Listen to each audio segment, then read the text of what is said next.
बर' Baptist एसोसिएशननि माबानायाव बानजायनायाव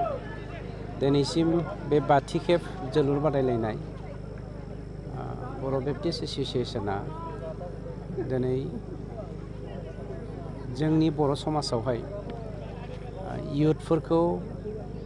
जोलुर बादायलायनायनि गेजेरजों मोनसे जा सांग्रांथि लाबोनायनि हाबाफारि बे हाबाफारिखौ आं बेक्तिगत भाबै खोब आंनिफ्राय बरायनाय थाबाय आरो जोंनि समाजाव बेफोरबायदिनो फिजिकेल एक्सारसाइसनि गेजेरजों मेन्टेल एक्सारसाइसनि गोनांथि जानानै फैदों आरो बेबो मोनसे जोंनि गेजेरावहाय सोलोंथाइ बिथिंखौ जौगाहोनायनि मोनसे हाबाफारि बेनिखायनो दिनैनि जा बादायलायनाय बा 6थि खेब बादायलायनाय बे 6थि खेब बादायलायनायनि जि फाइनेल खेल बे फाइनेल खेला खोब मोजाङै जागासिनो दङ दुखुनांथाव बाथ्राया बेनो बोथोरनि गाज्रिनि थाखाय एसे खेला किसुमान माबा जादों अब्लाबो सरासनस्रा भाबै खोब मोजां जादों आरो सांग्रांथि जोंनि समाजनि गेजेराव जोलुर बादायलायनाया टटेलि जोंनि इनभाइरनमेन्टखौ चेन्ज खालामदों बिटिआरआव बेखौ जों हमदांनो हादों सार दाख्लै जे आइएसपिएलआवहाय जे प्रेसिडेन्टआ बे आइ-लिगआव गेलेनो थाखाय बे जोंनि थाखाय बरायथावना बाथ्रा मानोना आइएसपिएलफोरनि गेलेनायखौ नुनानै बर'लेण्डनि रायजो राजाफोरनि जा माने सांग्रांथि आरो फुटबलखौ मोजां मोननाय बेखौ नुनानै खोब गोजोननाय मोनदों आरो खोब एक्साइटेड जादों बयनिख्रुइ बांसिन एक्साइटेड जादों होनबा 560 जोंनि बर' सिख्लाफोरनि जा बागुरुम्बा मोसानाय बे मुलुगनां दरबारावहाय बर' हारिमुखौ जौगानायनि मोनसे सिनखौ जोङो नुनो मोनबाय आरो बेखौ नुनानैनो जोंनि अल इन्डिया फुटबल एसोसिएशननि जा आफादगिरि बे आफादगिरिया बे खाबुखौ जोंनो होदों गतिके बर' हारिनि थाखाय बे बरायथावना जोङो इयुथ कमिटि Bbcaनि जानानै जोङो बे खेलाखौ गेलेहोनायनि उद्देश्यआ बेनो जाहैबाय जोङो दा नुनो मोनो जोंनि सारिगिदिं एन्टि ससियेल गेमजों जोङो नांथाबनानै थानायखौ जों नुनो मोनो जेरैहाय ड्राग्स एडिक्ट एलकहल जिखुनु एलकहल एडिक्टेड बेनिफ्राय जोंनि आथिखालनि बर' समाजनि गासैबो लाइमोनफोरखौ बेफोरबायदिजों गोदोनानै थानाय नुयो बेनिखायनो जोंनि उद्देश्यआ बेनो जे जोङो बिसोरखौ जोंनि लाइमोनफोरखौ बे एडिक्टेडनिफ्राय जों माबोरै बासायनो हानाय एबा माबोरै रैखा खालामनो हागोन बेनि उद्देश्य लानानै एन्टि ससियेलनिफ्राय एसे रैखा खालामनो थाखाय जोंनि जे स्पर्ट्स बे स्पर्ट्सखौ जोङो बेबायदि खुंनाय जादों जाहाथे बेयाव गेलेनायनि थ्रुयै बिसोरखौ एन्टि ससियेल गेम आरो एन्टि ससियेल माखासे एक्टिभिटिसनिफ्राय जोङो रैखा खालामनो हायो मानो होननानै बुङोब्ला साफ्रोमबो इयुथफ्रा स्पर्ट्स होननानै बुङोब्ला बयबो मोजां मोनो बेयाव खुनु निसा बाहायग्रा बा बाहायै बेजों जेबो फाराग गैया बेनि थाखायनो जोङो बे उद्देश्यखौ लानानै जोङो बेखौ दिनै खालामनाय जादों बेयो थांनाय 23 तारिखनिफ्राय लानानै दिनै जोबथा फाइनालसिमाव सफैबाय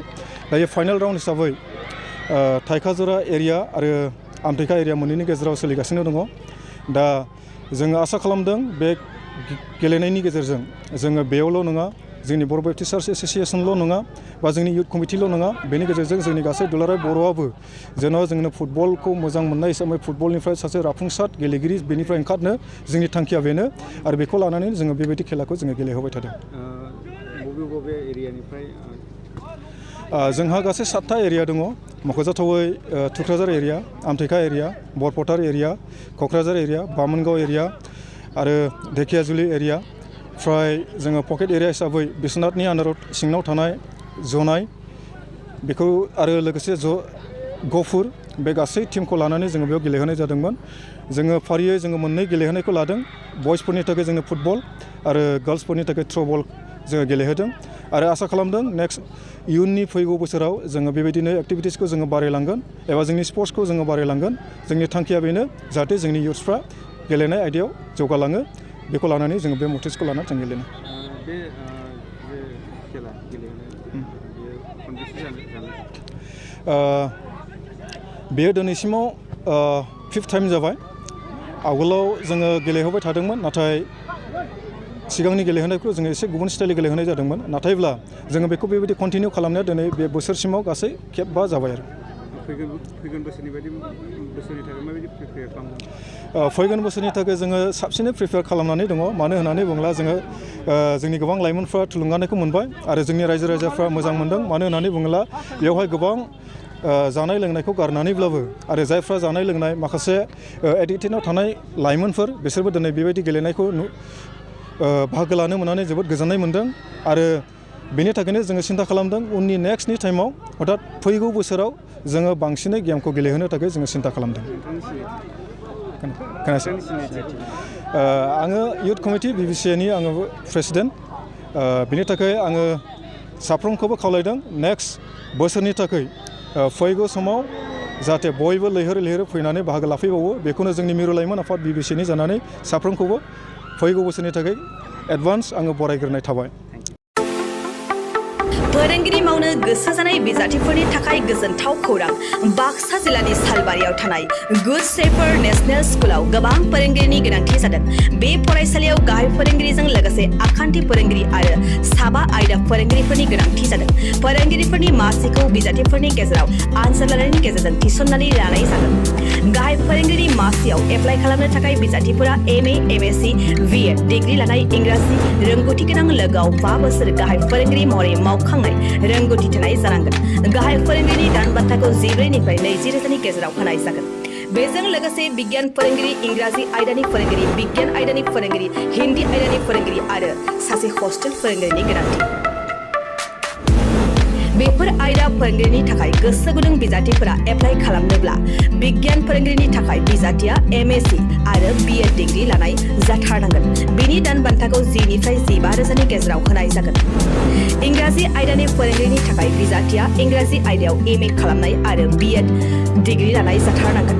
बिनि दान बान्थाखौ 10 निफ्राय 15 रोजानि गेजेराव होनाय जागोन बिगियान आयदानि फोरोंगिरिनि थाखाय बिजाथिया BSc लोगोआव B.Ed D.Led डिग्री जाथारनांगोन बिनि दान बान्थाखौ 9 निफ्राय 14 रोजानि गेजेराव होनाय जागोन हिन्दी आयदानि फोरोंगिरिनि थाखाय बिजाथिया हिन्दी आयदायाव MA खालामनाय लोगोआव B.Ed D.Led डिग्री गोनां जाथारनांगोन बिनि दान बान्थाखौ 9 निफ्राय 14 रोजानि गेजेराव होनाय जागोन हस्टेल फोरोंगिरि महरै बिजाथिया BA BSc लानाय लोगोआव इंराजि रोंनाय जाथारनांगोन बिनि दान बान्थाखौ 8 निफ्राय 10 रोजानि गेजेराव होनाय जागोन गोसो गुदुं बिजाथिफोरा थाबैनो 7086283946 नम्बराव